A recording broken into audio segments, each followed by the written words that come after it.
কেন হলো দেখা রে তোমারে দেখলাম,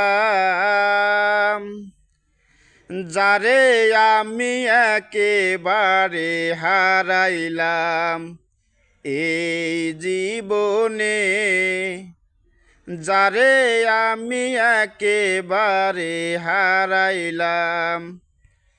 এত কষ্ট করে শর্ট ভিডিওগুলো বানাচ্ছি আমি, এর বিনিময়েও তো আমি আপনাদের কাছে একটি সাবস্ক্রাইব, একটি লাইক, কমেন্ট পাওয়ার আশা রাখি। গরিব ঘরের সন্তান আমি, আপনাদের একটি সাবস্ক্রাইব পেলে এই গরিব ভাইটির অনেক উপকারে আসতে পারে এবং আমি আমার এই প্রতিভাকে আপনাদের সামনে প্রতিনিয়ত কাজে লাগানোর চেষ্টা করব, আপনাদেরকে ভালো ভালো ভিডিও দেওয়ার চেষ্টা করব। শুধু আপনারা একটি সাবস্ক্রাইব করে এই ভাইটিকে সাপোর্ট করে যান। ভালো থাকবেন। আল্লাহ হাফেজ।